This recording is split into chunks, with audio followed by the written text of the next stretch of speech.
Stories that define the day from every corner of the planet. I'm Arjun Samar Mahindran, and this is the Wednesday edition of the World Report. Talks between Iran and the US have ended in Geneva. Iran says both sides have reached an understanding on the main principles of a possible nuclear deal, which remains the keyword here right now as we get to this broadcast. Iran's foreign minister, meanwhile, Abbas Araghchi, says the talks were serious and focused. He also added that the next step is working out details on sanctions relief and nuclear limits as well. But there's no final deal yet, as I was just informing. The keyword remains possible. US Vice President J.D. Vance has said that the talks partly went well, but President Donald Trump has clear red lines. He says all options are still on the table to stop Iran from getting a nuclear weapon. On the other side, Tehran again maintains that it is not seeking nuclear weapons and is also open to verification. Both sides for now have at least agreed to meet again. Meanwhile, let's listen in to what both the sides said. برای یک سری اصول راهنما تونستیم یک موافقت کلی پیدا بکنیم که بعد از این به بعد بر اساس اون اصول حرکت خواهیم کرد و وارد متن یک توافق احتمالی خواهیم شد. States has certain red lines. Our primary interest here is we don't want Iran to get a nuclear weapon. We don't want nuclear proliferation. If Iran gets a nuclear weapon, there are a lot of other regimes, some friendly, some not so friendly, who would get nuclear weapons after them. That would be a disaster for the American people. Stay with the story now. Tensions between the US and Iran are escalating once again, a snippet of which you just saw. Now, Tehran is now threatening to sink US warships in the region as Supreme Leader Ali Khamenei has slammed the latest deployment of American troops and the expansion of the USS CENTCOM already stationed in the area, with, of course, news coming in of another US destroyer on the way to bolster its fleet. Now, the sharp rhetoric, meanwhile, from Tehran comes at a critical moment, just as nuclear negotiations have resumed. In fact, the second round just winded up in Switzerland's Geneva yesterday. Take a look at this report. Fears of a wider Middle East conflict are surging as Iran's supreme leader has threatened to sink US warships in the region, even as nuclear talks with Washington continue behind closed doors. In a fiery speech broadcast nationwide, Ayatollah Khamenei issued a stark threat to the United States. که ارتش ما قوی‌ترین ارتش دنیاست.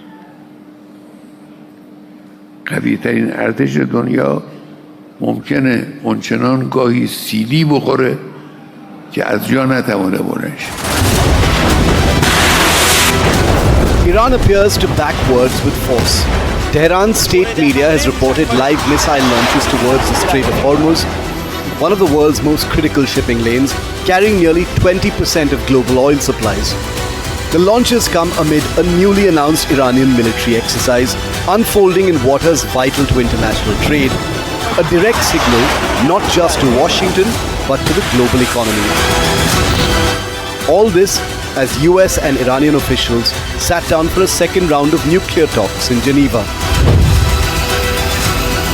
Ahead of the talks, US President Donald Trump called Iranians bad negotiators but added that they want to make a deal.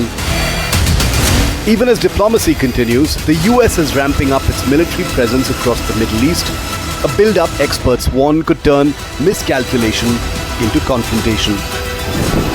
With missiles flying, warships maneuvering, and oil routes under threat, the question is no longer if tensions will rise, but whether this standoff could spiral into a war-like scenario engulfing the region. Bureau Report, NDTV World. Stay with the region, where the Palestinian ambassador to the United Nations has condemned Israel's decision to begin a land registration process in the occupied West Bank and has also called for an immediate reversal. On Sunday, Israel announced it would resume a land registration process across the West Bank to require anyone with a claim to land to submit documents proving ownership. Rights groups say the process could strip Palestinians of land that they've lived on and farmed for on generations together and transfer vast swathes of land to Israeli state control. We get you more on this. Condemn unilateral Israeli decisions and measures aimed at expanding Israelis' unlawful presence in the West Bank.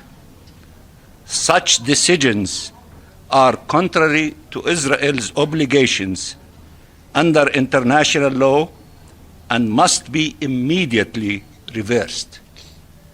We underline in this regard our strong opposition to any form of annexation. We reiterate our rejection of all measures aimed at altering the demographic composition, character, and status of the Palestinian territory occupied since 1967, including East Jerusalem.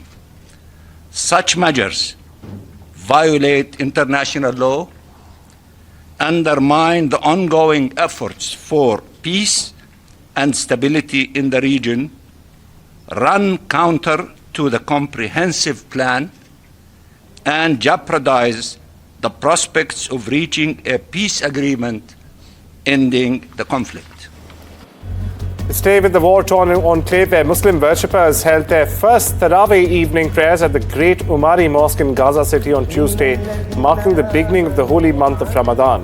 Prayers were held in one of the mosque's rooms, and that had in fact been cleaned up and prepared for the worship, as the building had suffered extensive damage from Israeli strikes during 2 years of war. The Great Umari Mosque in Gaza City was hit by an Israeli strike during the war with Hamas. It is one of dozens of heritage sites that were damaged or destroyed during the 2-year-long war. We get to a reaction. هنناشئ بعد هذه الحرب على أي شيء.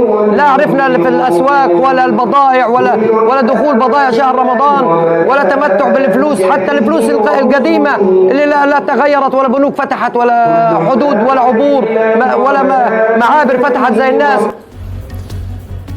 Meanwhile, Iran is marking 40 days, the traditional Muslim mourning period, since one of its deadliest days in the crackdown on protests that in fact swept the country last month. Activists say at least 7,015 people have been killed, many in bloody crackdown overnight between the 8th and the 9th of January alone. The government held mourning ceremonies in various cities on Tuesday. In Tehran, in capital Tehran rather, the ceremony was held in the Imam Khomeini Grand Mosque.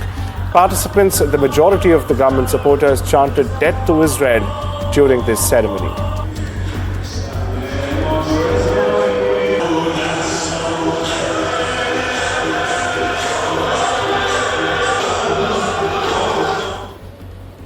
Well, we stay with the Gulf, where Qatar's Prime Minister Mohammed bin Abdul Rahman Al Thani arrived in Venezuela on Tuesday for an official visit. Now, interestingly, this trip comes after the US carried out a military operation in Venezuela that led to the capture of former Venezuelan President Nicolas Maduro. According to officials, the visit is aimed to strengthen diplomatic relationship and strategic cooperation between both the nations. Images from a Peruvian government television broadcast shows Jose Jerry leaving the presidential palace after he was ousted by Congress as the interim president of the country, which has only deepened the country's political churn, and that too just before the April election. That's right. On Tuesday, lawmakers voted to remove Jerry, Peru's 7th president in under 1 decade, in under 10 years, mind you. Now, the Congress plans to pick a replacement from its own ranks on Wednesday, that's later today. Jerry took office after Congress removed then President Dina Boluarte in October. Prosecutors have opened a prelim corruption and influence peddling investigation tied to undisclosed meetings with 2 Chinese businessmen in December last year. However, Jerry denies any sort of wrongdoing. Shift our focus to the US, where 2 major fires are burning in the Oklahoma Panhandle, the largest near Beaver, covering about 23 square miles, and a second near Hooker, whose size is currently undetermined. Now, both these fires are uncontrolled as we get to this broadcast, and as the visuals define on your screen right there, and they've been pushing north into Kansas by gusts of wind of up to 65 meters an hour, or almost 100 kilometers an hour. Oklahoma forestry officials, meanwhile, have issued fire warnings, prompting evacuations and also highway closures in the western part of the state.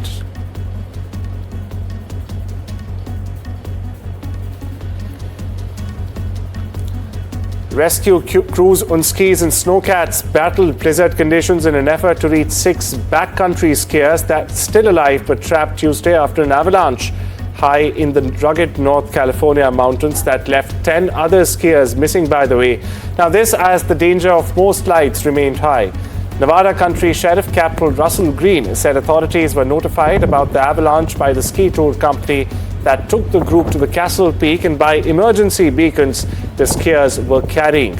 He added that the rescue teams are making their way to the group cautiously because the danger of triggering even more avalanches remains high and very real. California, viewers, meanwhile, is being walloped this week by a powerful winter storm, bringing treacherous thunderstorms, high winds and heavy snow in mountain ranges.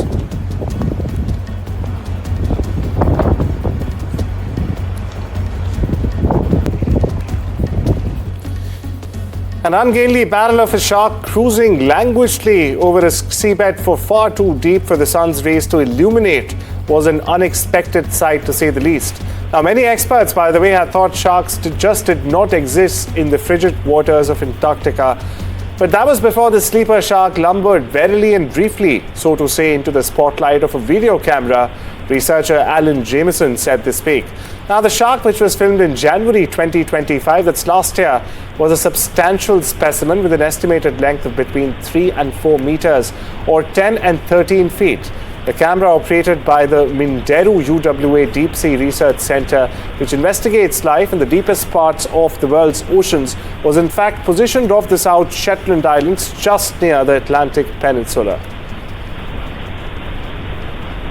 We now shift our focus to the US, where Lincoln Park Zoo in Chicago has welcomed a new red panda residents in time for Lunar New Year. That's right, spelled QI and pronounced as Chi. A 7-year-old adult male red panda came from New York's Prospect Park Zoo and is now adjusting to his new home at the Pepper Family Wildlife Center. Not only this, his move was made in a collaborative effort with the red panda species survival plan, and the hope, in fact, is that Chi and Nisha will have cubs in the future. Red pandas are currently an endangered species and native to East Asia and the Himalayas. Just like Chicago, it can get quite cold in the mountains in red pandas' native ranges, so the species has evolved to conserve heat. They can also adjust their metabolic rate, curl up in a tight ball, and wrap their bushy tail around their body to provide that extra warmth.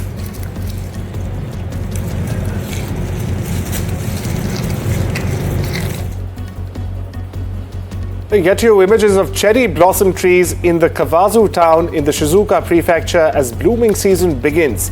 Now, the trees along the Kawazu River are an early flowering variety with peak flowering season expected next week. Take a look.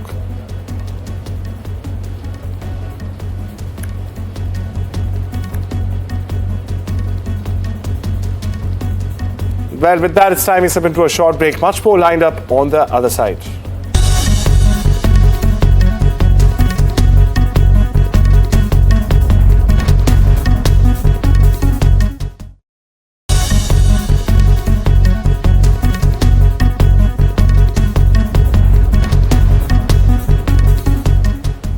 Welcome back, viewers. Now on to updates from the world of technology and business, where the biggest AI minds and policymakers together have come at the NDTV Int AI Summit currently underway in capital New Delhi.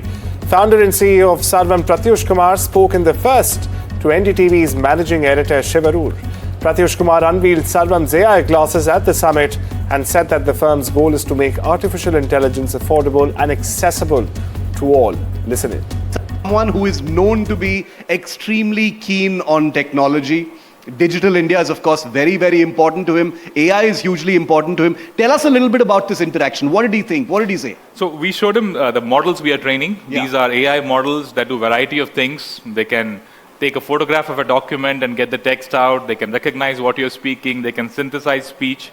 And we told him, sir, we are actually world class in this. We showed him the graph. This is how different models do, and this is our performance, and we are doing the best. He was genuinely interested. How are you doing that? How are you making it happen? And we talked about the talent we have, the amount of quality we have in building AI from India, and that we can do it in India. The other thing what I found interesting was I showed him a feature phone, that AI doesn't require expensive gadgets.